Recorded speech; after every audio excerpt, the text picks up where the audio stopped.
নমস্কার প্রিয় বন্ধুরা, welcome back to my channel Champa Rannaghar. আজ আমি আপনাদের সঙ্গে শেয়ার করব দুর্দান্ত স্বাদের রুই মাছের রেসিপি। শীত চলে যাওয়ার আগে অবশ্যই একবার এই রুই মাছের রেসিপিটি বাড়িতে বানিয়ে খেয়ে দেখবেন। রেসিপিটি বানানোর জন্যে এখানে দেখুন 6 পিস রুই মাছ নিয়ে নিয়েছি। রুই মাছের মধ্যে দিয়ে দিচ্ছি পরিমাণ মতো লবণ, হলুদ আর লঙ্কার গুঁড়ো। এখন এই রুই মাছটাকে 5 থেকে 7 মিনিট ম্যারিনেট করে রেখে দিতে হবে লবণ, হলুদ আর লঙ্কার গুঁড়ো মাখিয়ে। লবণ দিয়ে দিয়েছি, হলুদ দিয়ে দিয়েছি আর দিয়ে দিচ্ছি লঙ্কার গুঁড়ো। প্লিজ বন্ধুরা প্রথম থেকে শেষ পর্যন্ত ভিডিওটি দেখবেন। ভিডিওটি কিন্তু বেশ ইউনিক আর দুর্দান্ত হতে চলেছে। এখন খুব ভালো করে আমি রুই মাছগুলোর গায়ে লবণ, হলুদ আর লঙ্কার গুঁড়োটাকে মাখিয়ে নিচ্ছি। একটা স্পেশাল মশলা দিয়ে তৈরি করে দেখাবো বন্ধুরা আজকের এই রেসিপি। খেতে হবে, স্বাদে গন্ধে হবে অপূর্ব। এখন একটা মশলা বানিয়ে নিচ্ছি, কড়া বসিয়ে নিয়েছি, নিয়ে তার মধ্যে দিয়ে দিচ্ছি 1 চামচ গোটা পোস্ত আর হাফ চামচ গোটা জিরা। এটাকে শুকনো খোলায় ড্রাই রোস্ট করে নিতে হবে। মাথায় রাখবেন মশলাটা যাতে পুড়ে না যায়। ঠিক এই রকম ভাজা হবে। এটাকে নামিয়ে রেখে দেবো। রেখে এটাকে গুঁড়ো করে নেবো শিলপাটায়।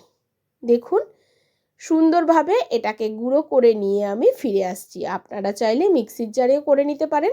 যেহেতু অল্প মশলা, এগুলো একটু শিলপাটাতে গুঁড়ো করে নিলে ভালো হয়, বা আপনাদের কাছে যদি হামুনদিস্তে থাকে তার মধ্যেও আপনারা করতে পারেন।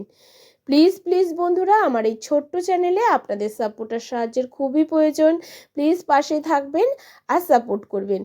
অবশ্যই ভিডিওটি প্রথম থেকে শেষ পর্যন্ত প্রত্যেকটা স্টেপ দেখবেন, না হলে কিন্তু হয়তো আপনাদের রেসিপিটি এতটা দুর্দান্ত স্বাদের নাও হতে পারে। কোনো জায়গায় যদি আপনারা মিস করে যান। এখন মশলাটাকে গুঁড়ো করে সাইডে রেখে দেবো। খুব সুন্দর একটা মশলা গুঁড়োর সেন্ট বেরোচ্ছে বন্ধুরা, আপনারা বাড়িতে একবার করে দেখবেন।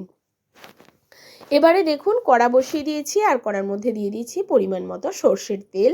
রান্নাটা করব আজকের সর্ষের তেলে। সর্ষের তেলের মধ্যে আমি মাছগুলোকে ভেজে নেব। প্রথমে 3 পিস মাছ দিয়ে দিচ্ছি। মাছগুলোকে উল্টে পাল্টে লালচে করে ভেজে নেব। মাছগুলোকে প্রথম 3টে মাছ দিয়ে এগুলোকে উল্টে দিচ্ছি, তবে খুব কড়া করে ভাজতে যাবেন না, লালচে রং ধরা পর্যন্তই ভাজবেন। দেখুন ঠিক এই রকম এক পিঠ উল্টে দিয়ে আর একটা মশলা বানিয়ে নিতে চলে গেলাম। এবারে আমি মশলাটা বানাবো মিক্সার জারে। মিক্সার জারের মধ্যে দিয়ে দিচ্ছি একটা গোটা টমেটো কেটে নিয়েছি 4 ভাগ করে। দিয়ে দিচ্ছি কিছু কাঁচা লঙ্কা। কাঁচা লঙ্কার ঝালেই ঝাল হবে, সুতরাং আপনারা যে যেমন ঝাল খাবেন সেই অনুযায়ী কাঁচা লঙ্কাটা ব্যবহার করবেন এখানে। দিয়ে দিচ্ছি বেশ কিছু রসুন, 1 ইঞ্চি আদা। রসুনটা প্রায় 10 থেকে 12 কোয়া নিতে হবে। এখানে রসুনের ভাগটা একটু বেশি থাকবে। এবারে দিয়ে দেবো এর মধ্যে ফ্রেশ ধনেপাতা। যেহেতু শীতকালে এখন খুব ভালো ধনেপাতা পাওয়া যায় বাজারে, সেই জন্য এখানে একটু ফ্রেশ ধনেপাতা ব্যবহার করবেন। এখন এই ধনেপাতার মধ্যে অল্প একটু জল দিয়ে খুব মিহি করে এটাকে পেস্ট করে নিতে হবে। আর এদিকে দেখুন পেস্টটা করে নেব, আর এদিকে মাছগুলোও ভাজা হয়ে গেছে। সব মাছগুলোকে আমি তুলে নেব। প্রথম 3টে ভেজে নিয়েছি, তারপরে আবারও 3 পিস মাছ আমি ভেজে নিলাম। দেখুন ঠিক এই রকম লালচে রং ধরা পর্যন্ত আপনাদেরকে ভাজতে হবে। তবে বন্ধুরা এটা কিন্তু খুব কড়া ভাজা নয়। আর এই মাছের রেসিপিটি এতটাই টেস্টি হয়, সুগন্ধে ভরপুর হয়, আপনারা বাড়িতে একবার বানিয়ে না খেলে বুঝতে পারবেন না। মাছ ভেজে নেওয়ার পরে যে তেল আছে তার মধ্যে দিয়ে দিয়েছি কালো জিরা ফোড়ন, দিয়ে দিয়েছি বেশ কিছু পেঁয়াজ কুচি। এখানে একটা বড় সাইজের পেঁয়াজ কুচি আমি দিয়েছি।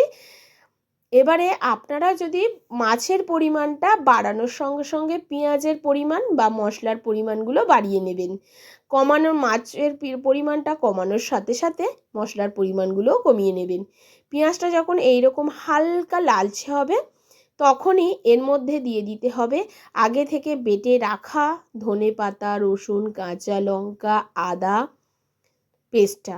খুব ভালো করে এটাকে তেলের মধ্যে কষাতে হবে মিডিয়াম ফ্লেমে। মাথায় রাখবেন হাই ফ্লেম নয়। হাই ফ্লেম দিলে কিন্তু মশলাটা পুড়ে গেলে বিচ্ছিরি একটা গন্ধ বেরোবে।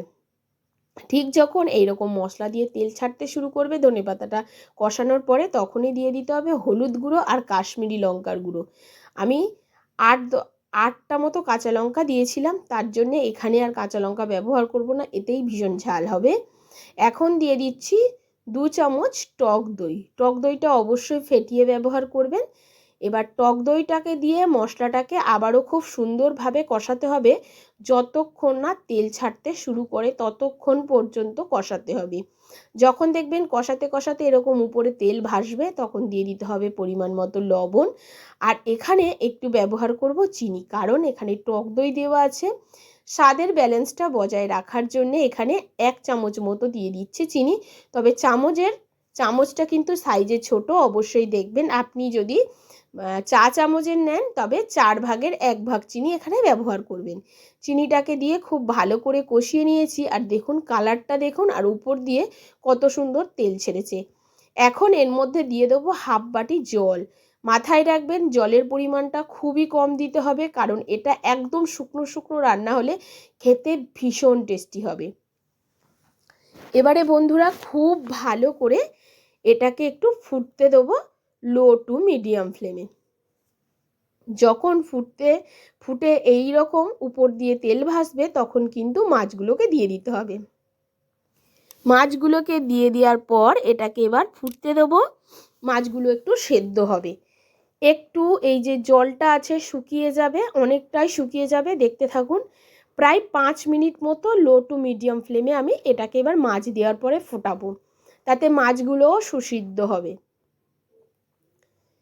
5 মিনিট পরে আমি ফিরে আসব। 5 মিনিট পরে দেখুন ঠিক এই রকম হয়েছে। আমি এবার একটু নাড়াচাড়া করে দিচ্ছি। উপর দিয়ে তেল ছাড়তে শুরু করেছে, আর কালারটাও বেশ সুন্দর এসেছে। এবারে উপরে আমি দিয়ে দিচ্ছি গোটা জিরে আর পোস্তর যে গুঁড়োটা করে রেখেছিলাম, সেই গুঁড়োটাই এখন ওপর দিয়ে ছড়িয়ে দিতে হবে। এইবারে বন্ধুরা এই গুঁড়োটা দেওয়ার পরে স্বাদ, গন্ধ, বর্ণ রুই মাছের চেঞ্জ হয়ে যাবে। এত সুন্দর সুগন্ধ আসবে বন্ধুরা এই মাছ থেকে, আপনারা না খেলে বিশ্বাসই করতে পারবেন না। এবারে খুব ভালো করে গোটা জিরে আর পোস্তর ভেজে গুঁড়োটাকে আমি এর মধ্যে ছড়িয়ে দিয়েছি। এবারে 2 থেকে 3 মিনিট মতো জাস্ট লো ফ্লেমে ফোটালেই দেখতে পাবেন উপর দিয়ে একদম তেল ছাড়তে শুরু করেছি। এখন আমাদের রান্নাটা পুরোপুরি কমপ্লিট হয়ে গেছে। এটাকে এবারে অন্য পাত্রে আমি তুলে নিয়ে আপনাদেরকে দেখাবো যে আজকের এই রুই মাছের রেসিপি কেমন হলো। আচ্ছা, আশা করছি আমার আজকের এই রুই মাছের রেসিপি আপনাদের ভালো লাগবে। যদি ভালো লাগে বন্ধুরা অবশ্যই একটা লাইক করবেন, শেয়ার করবেন, আর কমেন্ট করে জানাতে ভুলবেন না আপনারা কোথা থেকে আমার ভিডিওটি দেখছেন। ভাত দিয়ে খান, পোলাও দিয়ে খান, খেতে লাগবে অপূর্ব, দুর্দান্ত স্বাদের হয়। এই মাছের রেসিপিটি বাড়িতে অবশ্যই একবার আমার রেসিপি ফলো করে বানিয়ে খেয়ে দেখবেন বন্ধুরা। আজ এই পর্যন্ত বন্ধুরা, আবারও দেখা হবে অন্য কোনো নতুন রেসিপির সঙ্গে। নমস্কার, সুস্থ থাকবেন আর ভালো থাকবেন।